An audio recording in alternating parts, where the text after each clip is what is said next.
first thing is if you go to Home, Public Data, and you'll see you have all kinds of data that you can pull from them as it relates to what's going on with students, discipline, enrollment, graduation, et cetera, so student attendance, et cetera. So now what we're going to do is go to test results, and then you can break it down to the school building, or you can break it down to the district, or you can break it down to the state.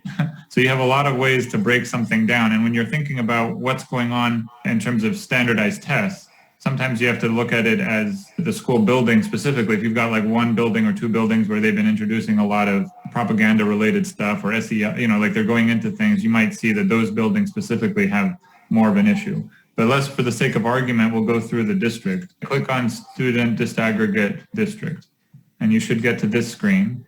There we go. Okay. So now which school district do you want to look at? Beechwood Schools. One of my favorite subjects. Where it says choose district, you just start typing in Beach, and it says Beechwood City School District.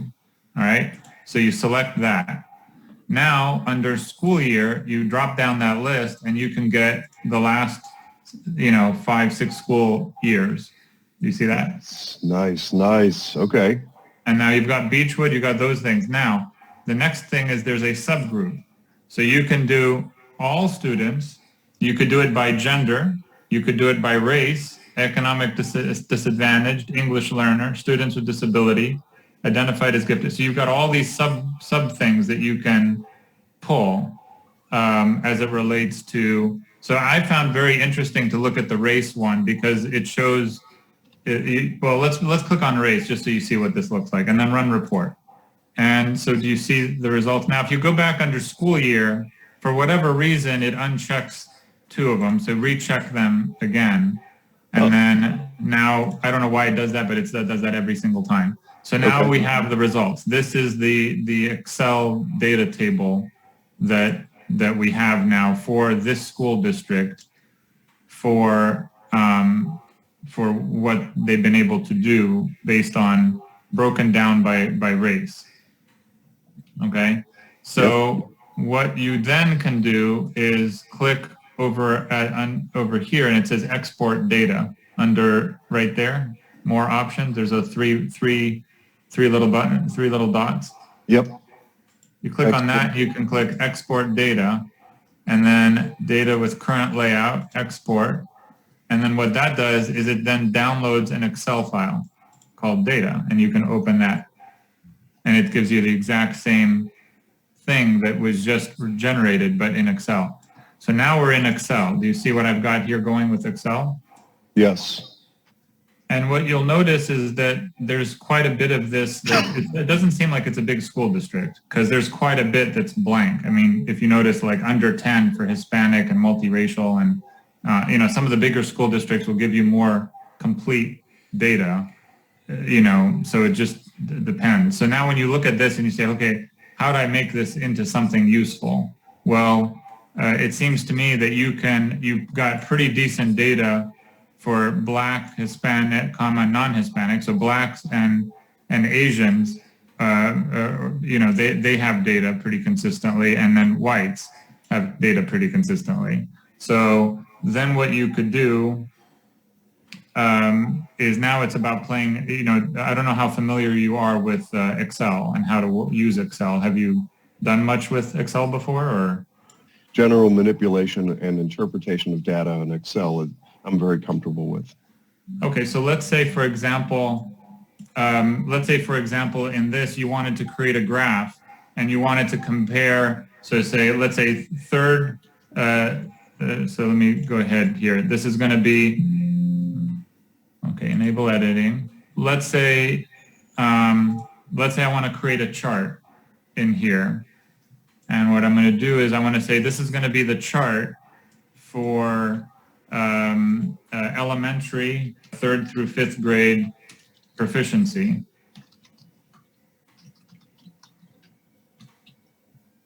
Right? And so the first thing I'm going to do is I'm going to take out this year, 19 and 20, because you don't have any real data in there. So let's just delete that and get that over with, right? You still following? Yeah. Okay, so next under here, I'm going to say, well, let's pick up the Asian kids, and then Black kids, non-Hispanic, and then white. So we have 3 categories is what we're going to condense this down to. And then we're going to take these school years, and I'm going to put them here. Now I've got, simplify this a little bit, remove this wording.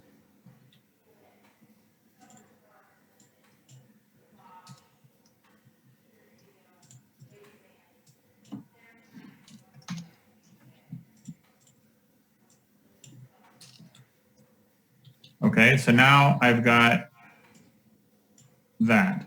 So then what I do in here, I use a formula to say equals average and open parenthesis. So what I want is for the Asian kids for 3rd through 5th grade in 2016 and 17. So I'm going to click the average of this field, right? Because now you're looking at, for example, this is math or English, and then down here is math, Asian, there you go. And then now 4th grade Asian, right there. Yeah, I see. I have done the English, and then Asian. Now they don't have anything, so I skip the ones that are sub 10 because they'll mess up your output. So so just skip those that lack data, and then I'm going to come down here at 5th grade, and again Asian but under 10, so I'm skipping it. And then math, there you go, picking that one up.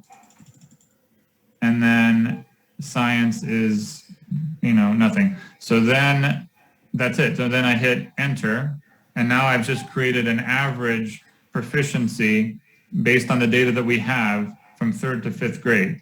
If there was in a bigger districts that have consistent data all across, all I would need to do at that point is copy that form and then paste it that way, and I've got it straight across, right? Yeah. See what I just did there? Except the issue here is that I want to now double check because there were other, some of the years here that we sort of skipped that maybe there's some addition that we can pick up. Like here they had 100% in math, so I'm going to add that one in this. So this is just because there's like the data set is not, whoa. I'm back here. Do you understand what I'm doing with this? You get it? So I'm adding a comma there. So now we have now created a data set for Asian proficiency. Looks to me like we skipped 5th grade science. So we got to add 5th grade science here.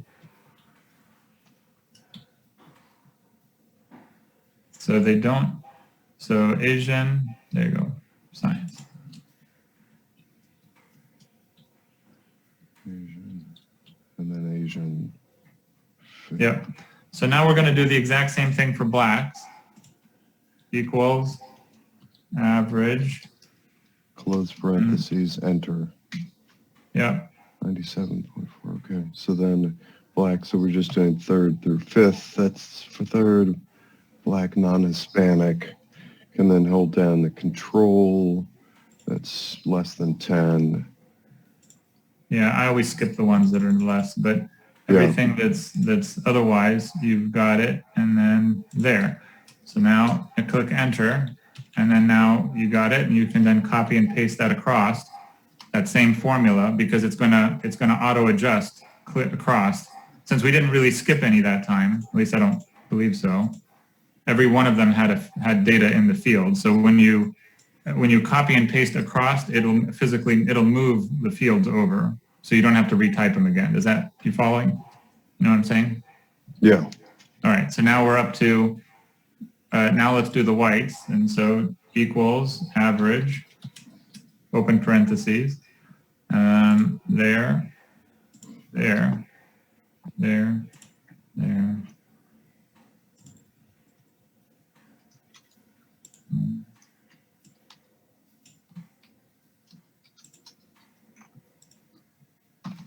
Enter. Ah, There you go. white non-Hispanic. Okay, got it. I'm not So as now- fast as you are, but I'm getting it. I'm getting it entered. Good. White 93.5, and that's 6th grade. So I can close parentheses and hit enter, and that does the calculation. And then, so what you've done is highlight the box, and you're just dragging it over, which is replicating the formula. No, if you use the control C, and then like, let's say, let me delete, for example, these, all right, just so you see what I'm doing. If I delete those, here, if I click on this, you see it's in column, whatever, I can't see the column, sorry. Yeah, that's E or whatever. Okay, it's only column E, right? So if I take this formula and I copy it, and I select the range, and I hit paste, it auto moves the formula, but the columns move over as well. Yeah, actually, yeah, so mine did the same thing. I kind of accomplished it a different way. So now it's just a matter of creating a chart, and oh, there's the chart. So that's the part I have no idea how to do. How'd you do that? Could you go back? okay, so there's different ways of creating. I mean, so all I did is, now that you have this table, Yeah. you just select your table, and then under insert, you have a couple, multiple chart possibilities. You can insert a column. I mean, they literally have tons of options that you could use for charts. Yeah. Depending on the type of chart that you want to do. So in my case, I am selecting this, and it shows you what it's going to do. Different chart possibilities. So I'm just going to select the first one, which is a line chart. You see that? Yeah. All right. Nice. All right, so now I've got my chart.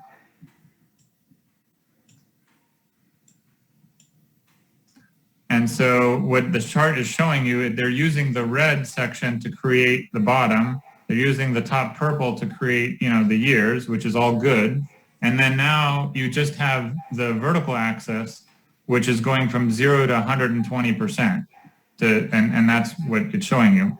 Now we don't need 0, so if you right-click on the vertical axis, you can say Format Axis, and then you can say, instead of 0, you can make, because right now you look at your numbers here and you have nothing that's less than 70%, say. So you can say the minimum is 0.7, and then the maximum is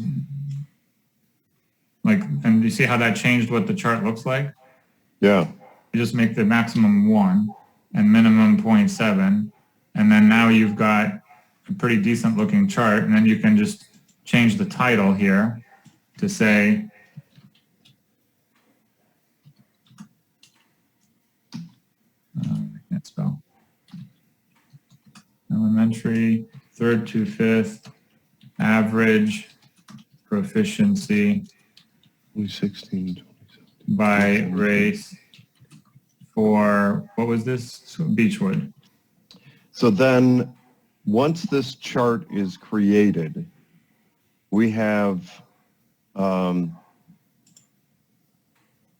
if memory serves, and I would have to go back and find the email where it's attached. I think what you've done in the chart that I saw was illustrated mathematics. What are the available categories here? We've got English, math, social studies. Didn't you have those specifically highlighted so that people, instead of just viewing overall academic performance of Black, Asian, and white, you were able to illustrate in a chart form math? Yeah, it was just English and math. Yeah. Just English. So let me just show you what, let me show you a different screen.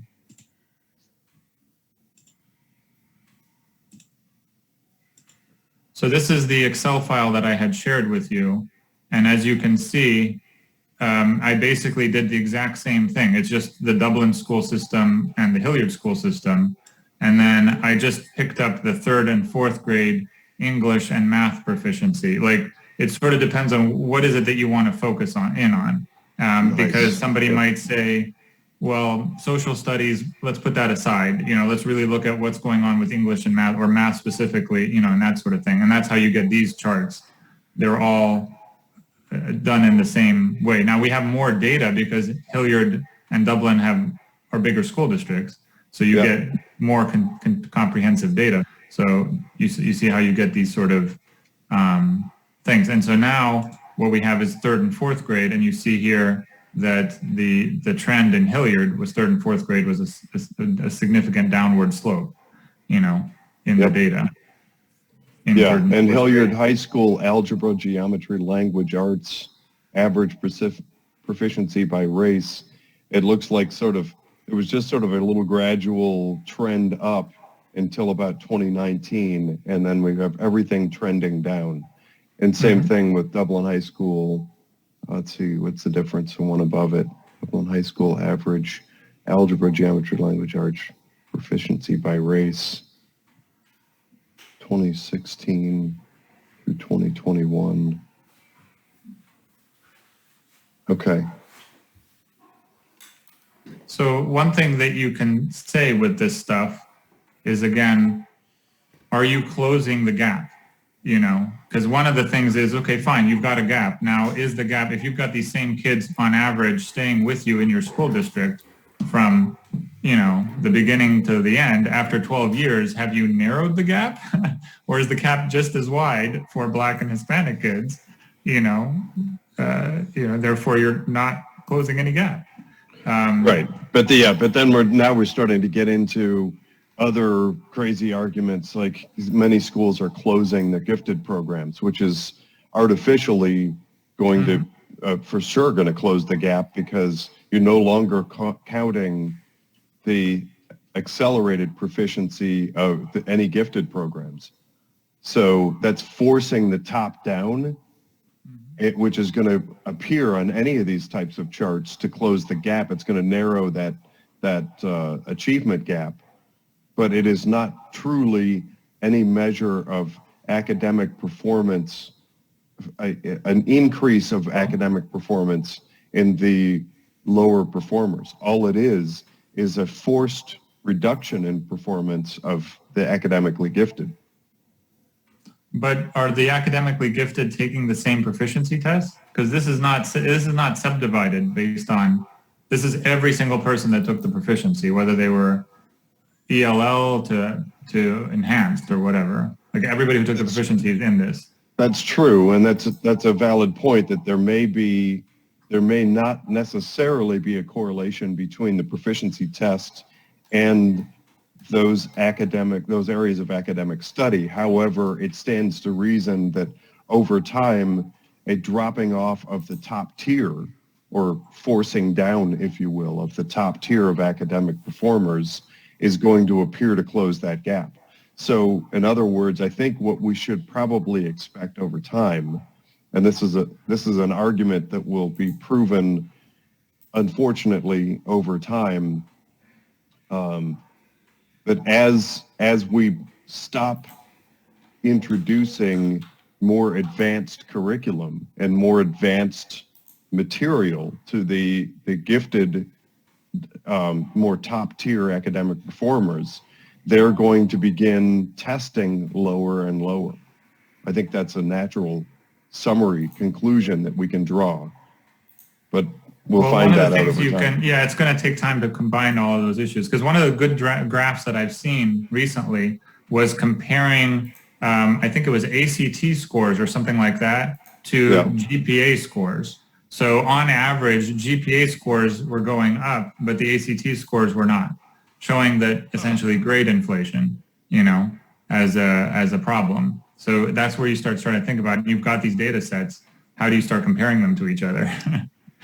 Well, wait a minute. If you're seeing a chart that shows GPA going up, I don't think that could be as recent as 2019 through 2022, because everything I've seen universally is GPAs dropping. do you remember where you saw that chart? Yeah, give me a second. Let me see if I can find it here. Okay. It was only like yesterday or the day before, so give me a second. It wasn't far long ago. Okay. So I think at this point, the main steps of how do you go from district information all the way. So now we back here. This was remember the district aggregate, and then you can go backwards from there and say, okay, well, look, I want to look at financial data of the district. How much are they spending per kid, et cetera. School, you can break it down by ELL. Like if you truly want to help the African Americans or the Hispanics or whatnot, it's really all about language and particularly the EL kind of stuff and socially, it's economically disadvantaged. Those are the groups that need it. And that's where you'll find the problems. Oh, wow. So we have expenditures detailed by districts. I'm going to spend some time nosing around in that as well. Let me make myself a little note. I want to try to start tying together per pupil cost with eventual academic performance. Because there's so much hype and pomp and circumstance around let me share a different screen. That's what I was showing you in this graph that I came up with. So let me share with you something just a quick here. So okay. This is where this graph came into existence. What I did was to generate this graph is I essentially did the exact same thing in both Hilliard and Columbus to create a graph, but this time it's a bar graph. But what is the proficiency of Asians versus, and whites, where I combined white and Asians together, averaged the two together, right? Since they're basically at the top end of the spectrum anyway. And then Black and Hispanics average those two together because they're basically roughly similar anyway. And then I said, okay, well, let's compare Columbus to Hilliard, since Columbus spends about $14,000 a kid and Hilliard spends about $14,000 a kid. So this graph right here is, and I got those averages per student from the same database. You can pull how much you're spending, right? So then I was like, okay, you guys are spending identical amount of money on average per kid. And then look at what's going on here. You've got Black and Hispanic kids are about 19% proficient. And by the way, when I said overall proficiency, now you get what I'm doing. I'm going for the entire range, essentially 3rd grade to 12th grade. Every single thing that I have a proficiency score for, I'm averaging it all together to say just on average, how is our overall proficiency generally speaking, for these folks. And you're getting Black and Hispanic kids down here on average 20% proficient across the entire Columbus School District, compared to with the same dollars amount spent per pupil. So it's just a catastrophe. They might as well shut down. It's terrible. Well, so, I agree, but the one thing that appears to be missing there is money over time. So this chart assumes that Hilliard has spent a consistent $14,176 from 2016 through 2021. Right. I think that's doubtful. I think it's fair to assume that it's probably increased over those 5 years. Well, let's pull the data and let's make it happen. See what it is. So, so let me share the screen. For that chart, being able to show that while the general overall proficiency was declining, and by race, to overlay an increase in cost per pupil, which I think is we're likely to find. Well, if you run the report, so all I did was, here you go. Are you following what I'm doing over here? Yeah, I've actually got the same thing up for Beechwood schools. Okay, and you see all the data there for how much is being spent per kid. This happens to be Hilliard. Okay. To Beechwood, to be honest, looking at the So in order to come up with that number, the 14,146, or whatever it was, so for Hilliard, is that an average over those 5 years, or is it the final number for 2021, or are you able to see has cost remained consistent over the 5 years? Well, I'm going to export the data because it's hard to see it in this. So data with current layout exported. And then I'm going to open the file in an Excel file. Much easier to view. Much easier. This is the data set. And it shows expenditures, enrollment, or whatever. They have different numbers here.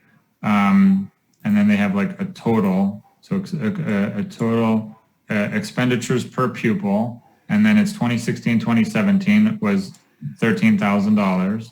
13,149, and you can, by the way, if you can break it down and look at how much is being spent on general administration versus equipment.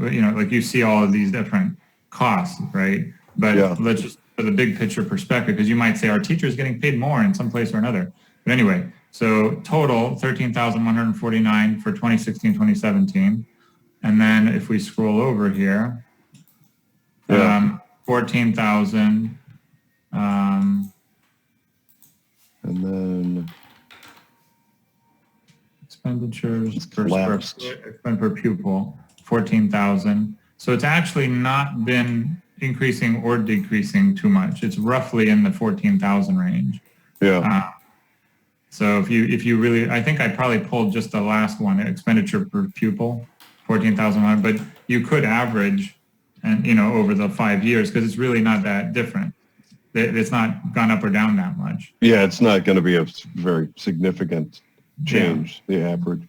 Okay.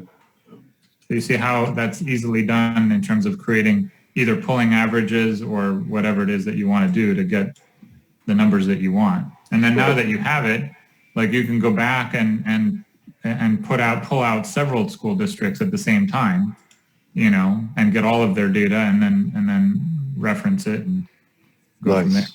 Okay, awesome.